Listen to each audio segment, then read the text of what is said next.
नमस्कार दोस्तों, आप लोगों का स्वागत है उन्नत क्लास बाई एचटीएस में। उम्मीद है आप लोग अच्छे होंगे, स्वस्थ होंगे, तंदुरुस्त होंगे। चलिए आज हम लोग एडवांस की तरफ चलेंगे, देखेंगे कि एलसीएम एचसीएफ क्या होता है। देखिए, थोड़ा पेशेंस बनाए रखिए। हम पढ़ेंगे LCM and HCF. Okay, LCM क्या होता है? सबसे पहले हम ये समझ लें कि एलसीएम क्या होता है। एलसीएम को बोलते हैं लोएस्ट कॉमन मल्टीपल।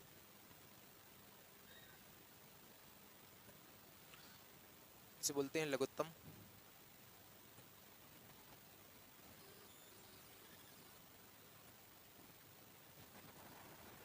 समापवर्तक। ठीक है, देखिए एलसीएम क्या होता है। एलसीएम यहाँ लिखेंगे, हम बोलेंगे, आप लोग लिखेंगे। एलसीएम वह न्यूनतम संख्या जो प्रत्येक दी गई संख्याओं से विभाजित हो, उसे एलसीएम कहते हैं। जैसे जैसे 2, 6, 8। एलसीएम कितना है? 24। तो ये एक लोएस्ट कॉमन मल्टीपल है जो 2 से भी विभाजित होगा, 6 से भी विभाजित होगा और 8 से भी विभाजित होगा। तो हमने क्या बताया आप लोगों को कि वह न्यूनतम संख्या जो दी गई संख्याओं से विभाजित हो, डिवाइड हो, उसे हम एलसीएम कहते हैं। ठीक है, आगे देखेंगे। जैसे 3, 5 का एलसीएम क्या होगा? 15। 6, 5 का एलसीएम क्या होगा? इसका भी 6 पंचे 30, इसका होगा 30। तो एलसीएम की बात आप लोगों को समझ में आई? ठीक है, इसी के बीच में हम लोग बताएंगे कि एचसीएफ क्या होता है। HCF HCF highest common factor. आप लोग चाहें तो हम लिख भी दें, हाईएस्ट कॉमन फैक्टर, जिसे बोलते हैं हाईएस्ट कॉमन फैक्टर। चलिए देखते हैं आगे। हिंदी में चाहो तो हिंदी में भी बता दें, उससे कुछ मतलब नहीं निकलेगा। इसे बोलते हैं महत्तम समावर्तक। महत्तम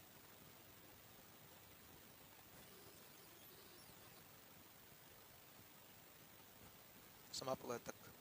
ठीक है, देखिए एचसीएफ क्या होता है कि वह बड़ी से बड़ी संख्या, वह बड़ी से बड़ी संख्या दी गई संख्याओं को प्रत्येक को विभाजित करे, उसे एचसीएफ बोलते हैं। कैसे? जैसे देखिए यहाँ 2, 6, 8 दिया था, एलसीएम 24 निकला। अब फिर से मैं लेते हैं 2, 6, 8। इसका जो एचसीएफ होगा वो कितना होगा? 2। क्यों? क्योंकि इसमें भी 2 कॉमन है, इसमें भी 2 कॉमन है, इसमें भी कॉमन 2 कॉमन है। 2 एक ऐसी बड़ी से बड़ी संख्या है जो 2 को भी विभाजित करेगी, 6 को भी विभाजित करेगी, 8 को भी विभाजित करेगी। तो हम सिर्फ इतना समझ गए कि एलसीएम और एचसीएफ में फ़र्क क्या होता है। एलसीएम वो संख्या होती है जो अन्य दी गई संख्याओं से डिवाइड हो, छोटी से छोटी संख्या। एचसीएफ क्या होती है? वह बड़ी से बड़ी संख्या जो अन्य दी गई संख्याओं को डिवाइड करे। एलसीएम में होता है से डिवाइड हो, एचसीएफ में होता है को डिवाइड करे। ठीक है, इतनी बात आप लोगों को समझ में आ गई। चलिए देखते हैं अब अगले पेज पर। चलिए अब देखेंगे हम लोग कि एलसीएम कैसे निकालें, एचसीएफ कैसे निकालें। अभी तो मैंने आप लोगों को डिफिनीशन बताई थी। क्या बताई थी? डिफिनीशन। चलिए देखते हैं। एलसीएम यदि मुझे निकालना है किस संख्या का? 8, 6, 10, 15। ठीक है, यदि मुझे इसका एलसीएम निकालना है तो हम लगाएंगे ऐसे करके 8, 6, 10, 15। तब तक ने काटिए। कैसे? देखिए, हम 2 से काट दें, 2 चाकू 8, 2 ती 6, 2 पंची 10, 15 नहीं कटेगा। फिर से हम 4 से काटते हैं, एक ही संख्या कटेगी। आप कहेंगे हाँ, तो 4 एकन 4, बाद बाकी वैसे ही सेम उतार लीजिए। 3 से काटते हैं, तो ये एक आएगा, ये 5 कटेगा नहीं, ठीक है। ये 5 से काटते हैं, यहाँ देखिए, यहाँ देखिए, ये 3 से काटा, 3 एकम 3, 5 से आ गया, 5 3 15, तो यहाँ 5 बचेगा। फिर से 5 से काट दीजिए तो कितना आएगा, 1, 5 एकम 5, 5 एकम 5। जब तक ये फॉर्म ना बन जाए 1 1 की, तब तक आप काटते रहिए, ठीक है।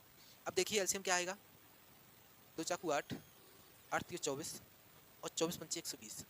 हम कैसे करेंगे, यहाँ लिखेंगे एलसीएम 2 गुणे 4 गुणे 3 गुणे 5। और सबसे अच्छी बात यह है कि 4 और 5 का गुणा करिए, कितना आएगा, 5 चौको 20, 3 दूनी 6, तो यहाँ लिख लीजिए 20 गुणे 6 और 6 दूनी 12, 120, ठीक है। ये एलसीएम निकालने का तरीका है। कितना भी बड़ा एलसीएम निकालना हो आप ऐसे निकालिए, जल्द निकाल लेंगे, बहुत जल्दी निकाल लेंगे। चलिए देखेंगे अब एचसीएफ कैसे निकालेंगे हम लोग। चलिए देखते हैं, आज हम देखेंगे एचसीएफ कैसे निकालेंगे। एचसीएफ देखिए, एचसीएफ में क्या होता है, 2 टाइप होते हैं। एक होती है गुणनखंड, एक ये विध होती है, और आप लोग दोनों विध सीख जाइए।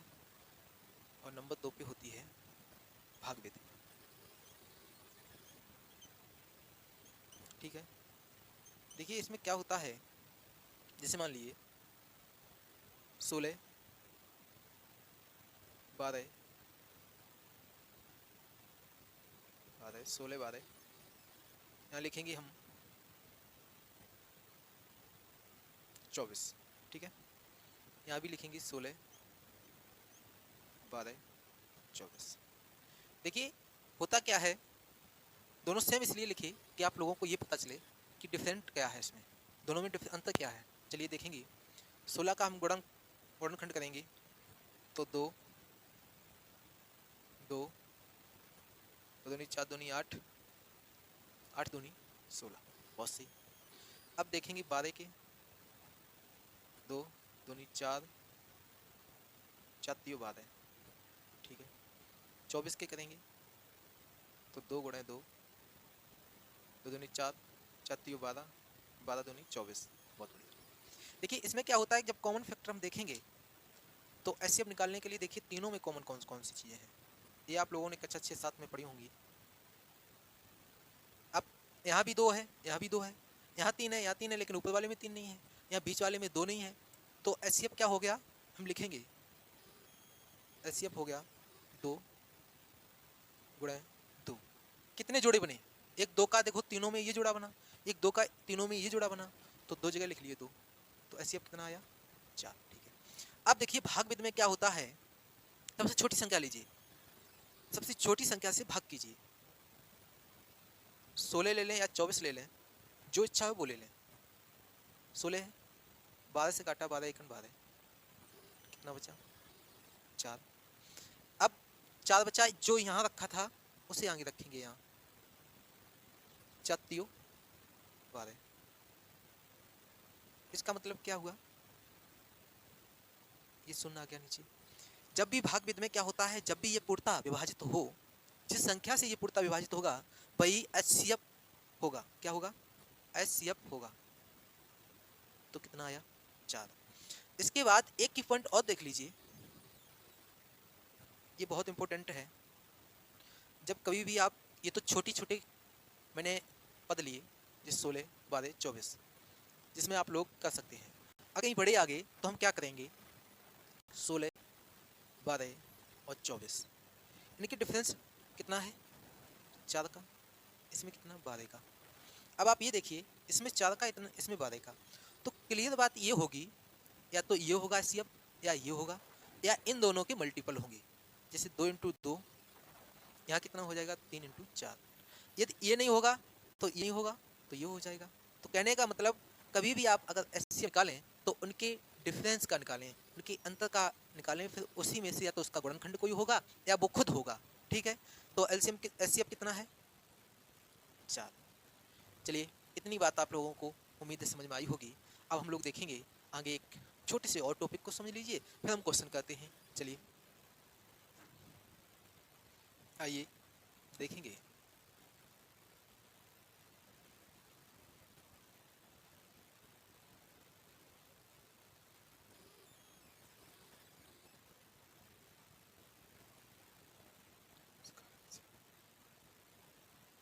भिन्न में अंश का एलसीएम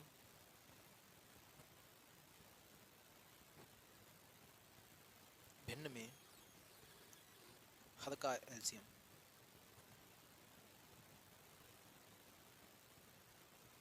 देखिए इसमें याद क्या रखना है, हम लिखेंगे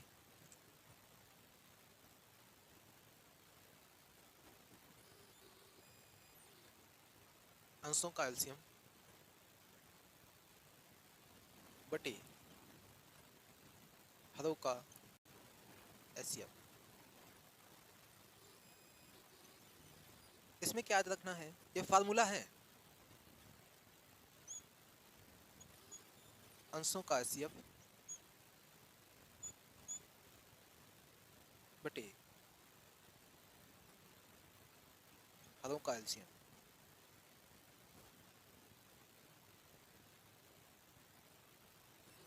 ये फार्मूले हैं, आप लोगों को याद रखने हैं। इसके बाद दो फार्मूले और हैं, उन्हें भी लिख लीजिए। क्या, किन्हीं दो संख्याएं का मल्टीपल एलसीएम गुणे एचसीएफ के बराबर होती है। ये फार्मूला आप लोग याद रखिए। एक और फार्मूला है, उसे भी लिख लीजिए। इसमें लिखेंगे एचसीएफ एक्स इंटू वाई। ये कोप्राइम होनी चाहिए, एक्स वाई ये एलसीएम के समान होंगे। ठीक है, ये कोष्टक इसलिए लगा दिया, कहीं कहीं ऐसा होता है कि उन दो संख्याओं के योगों का इतना मान है, उनके अंतर का इतना मान है, इसलिए काम करेंगे एक्स वाई।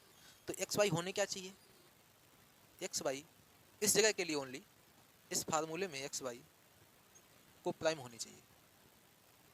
कहने का मतलब सहभाज्य होनी चाहिए। जैसे यदि x का मान 3 है तो y का मान 4 हो जाए, 5 हो जाए।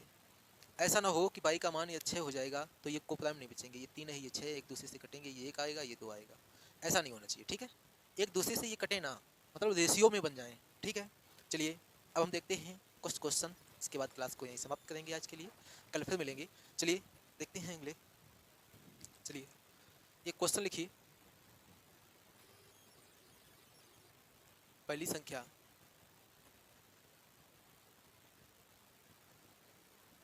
24 है, एलसीएम 32 है और एचसीएफ 4 है। तो बताइए इसकी दूसरी संख्या क्या होगी। ये क्वेश्चन है। हमने एक फार्मूला लिखाया था, आप लोगों को याद होगा। क्या लिखाया था, x इंटू वाई, एक्स पहली संख्या इंटू वाई, या ऐसे लिख लीजिए, फार्मूला मैंने यही लिखाया था, एलसीएम गुणे एचसीएफ। तो देखिए क्या होगी, पहली संख्या 24 है, दूसरी संख्या हमें पता नहीं है, एलसीएम 32 है, पूरा एचसीएफ कितना 4। 4 से काटेंगे 4 छंग 24, 6 आएगा। 2 से काटेंगे 3 आएगा, यहाँ बचेगा कितना 16 दूनी 32। दूसरी संख्या देखेंगे तो 16 इंटू के 3 बार 60 जाएंगे, बटे में 3 आएगा। तो दूसरी संख्या क्या आ गई 16 बटे 3। तो उम्मीद है ऐसे क्वेश्चन, ये फार्मूले आप लोगों को समझ में आए होंगे। चलिए आगे की क्लास कल कराते हैं, अगली क्लास में फिर मिलते हैं। आज के लिए इतना ही। Thank you, very have a nice day, so much.